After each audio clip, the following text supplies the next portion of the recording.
በኢትዮጵያ ብዙ ማህበራዊ ሚዲያ ተከታይ ያለው ተመልካች ያለው ማህበራዊ ሚዲያ የቱ ይመስላችኋል?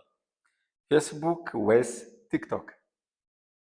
ቲክቶክ በነገራችን ላይ ቪዲዮ ስለሚለቀቅበት እንደ ፌስቡክ ቪዲዮ፣ ፎቶ እና ቴክስት ስላልሆነ የሰዎችን ትኩረት የመሳብ እንትን አለው። ምንድነው የሰው ሳይኮሎጂ ለሚንቀሳቀስ ነገር ወይም ደግሞ ተልትሎ ለሚቀያየር ነገር ፎከስ እንሰጣለን። አሁን መጽሐፍ ላይ አተኩሮ ከመቆየትና ቲክቶክ ላይ ወይም ቲቪ ላይ ከማተኮር ቲክቶክ ላይም ቲቪ ላይ ማተኮር ይሻላል። ምክንያቱም የሚቀያየር ነገር ስላለው ካለሩ ይቀያየራል፣ የካሜራ አንግሉ ይቀያየራል፣ እዛ ላይ የምናየው ነገር በሙሉ ስለሚቀያየር ማለት ነው።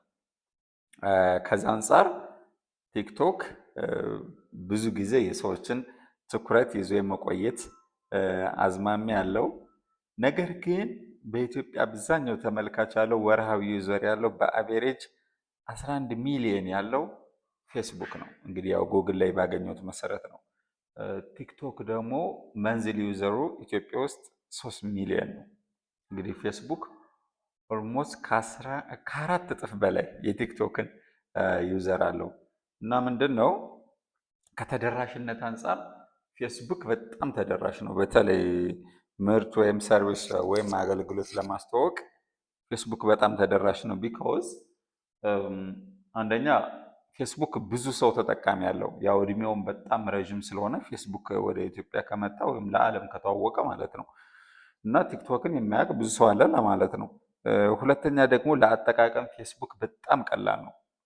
አሁን ታክሲ ውስጥ ተቀምጣችሁ፣ ቢሮአችሁ ውስጥ ተቀምጣችሁ፣ ስብሰባ ውስጥ ተቀምጣችሁ ፌስቡክ ማየት ትችላላችሁ። ቪዲዮን አውቶ ካላረጋችሁት በስተቀር ፌስቡክ ፖስቶችን ብቻ ማየት ትችላላችሁ።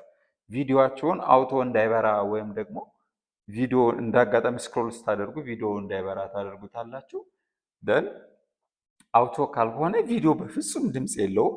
ምንም አይነት ድምፅ ሳታወጡ መከታተል ትችላላችሁ ማለት ነው ፌስቡካችሁ። ቲክቶካችሁን ግን ወይ ኤርፎን መያዝ አለባችሁ ወይ ደግሞ ሰው የሌለበት ቦታ መሆን አለባችሁ እና ሪስትሪክት ያደርጋል። ቲክቶክ ላይ አሁን ቪዲዮ ትለቁ ያን ቪዲዮ ሰው የተመቸ ቦታ ከሆነ ብቻ ነው። ፌስቡክ ላይ ከሆነ ግን በማንኛውም ኮንዲሽን ውስጥ ነው ሌላችሁ ይችላል ማለት ነው። ይሄ ሁለተኛው ነው። ከመልቀቅ አንጻር ደግሞ ቪዲዮ ኮንተንት ከመስራት አንጻር በጣም ቀላል የሆነው ፌስቡክ ነው። ፌስቡክ የትኛውም ቦታ ሆናችሁ ሁለት መስመር ስሜታችሁ ልጽፉ ይችላላችሁ፣ ምርታችሁን ማስታወቂያችሁ ልለቁ ይችላላችሁ ማለት ነው እና ከዚህ አንጻር ፌስቡክ በቀላሉ ኮንተንት መፍጠር ትችላላችሁ።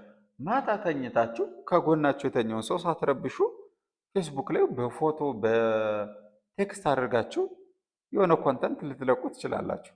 ቲክቶክ ግን በጣም ጸጥ ያለ ቦታ መሆን አለበት፣ ካሜራ መኖር አለበት፣ ማይክ መኖር አለበት፣ ጸጥ ያለ ቦታ ቪዲዮ ለመቅረጽ የሚመች መሆን አለበት። ያ ቪዲዮ ደግሞ ኤዲት መደረግ አለበት። ቴክስት ላይ አሁን ስትቆርጡ ምን ስትሉ ስታጠፉ እዛው ዲሌት ነው የምትሉት አይደል?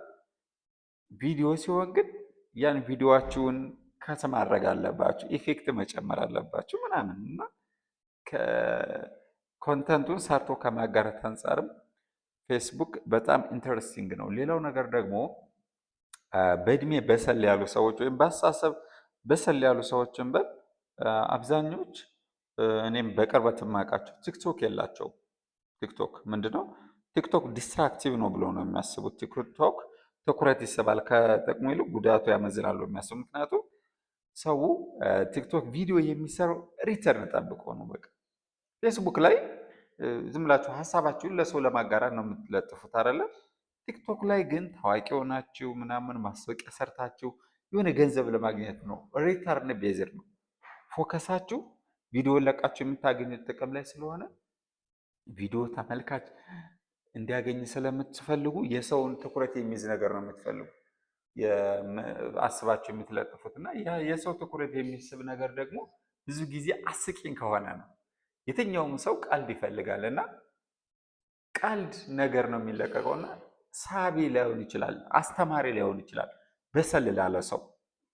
እኔውን አንዳንዴ ዝም ብዬ በቃ ብዙም ቫልዩ የሌለው ኮንተንት ላይ ይችላል፣ ውዝዋዜ ምናምን ላይ ይችላለሁ። ግን ሞስት ኦፍ ዘ ታይም ኮንሺየስ ሆኜ ወይም ደግሞ እያወቅኩ ግን እንደዚህ አይነት ነገር አላይም። ለእኔ የሚያስተምረኝ የሚጠቅመኝ ነገር ነው የማየው ማለት ነው። ከዛ አንጻር ፌስቡክ ሞር የተሻለ ነው ማለት ነው።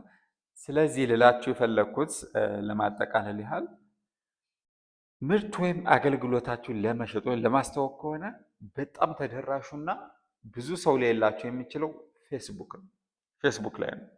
አብዛኛው ሰውን ትኩረት ዋይ ዋይ ዋይ ዋይ የሚለው ፌስቡክ ላይ፣ ቲክቶክ ላይ ስለሆነ ያው በድምፅ ስለሆነ ሰው ሲናገረው በጆሮአችን እያየነው ነው፣ በጆሮአችን እየሰማነው ነው፣ በአይናችን እያየነው ነው እና ስለሆነ ቲክቶክ ላይ ሞር ኢንፍሉዌንስ ስላለው ነው ማለት ፎከስ ወደ የትኩረቱ ሰው መነጋገሪያ የሚያደርገው ቲክቶክ ላይ ያለን ነገር ነው። ግን ብዙ ተደራሽነት ያለው የትኛው ነው? ፌስቡክ ነው ለማለት ነው። ብዙ ማለት ይቻላል። እስኪ እናንተም ጨምሩበት። እኔ በብዙ መንገድ ቲክቶክ ሞክሬዋለሁ፣ ግን ከቲክቶክ ይልቅ ፌስቡክ ሞር የተሻለ ሆኖ ነው ያገኘሁት። የእናንተን ፊሊንግ ደግሞ እስቲ አጋሩን። ይመቻችሁ። ባይ ዘ ወይ እኔ ፌስቡክ ላይ እስከ 15 ሚሊዮን በወር ቪው አግኝቼ አውቃለሁ። ምንድነው ያው ቲክቶክ ከቪው አንጻርም አጫጭር ቪዲዮዎችም ፌስቡክ ላይ እየለቀቃችሁ ብዙ ቪው ማግኘት ትችላላችሁ። ለማለት ይመቻችሁ።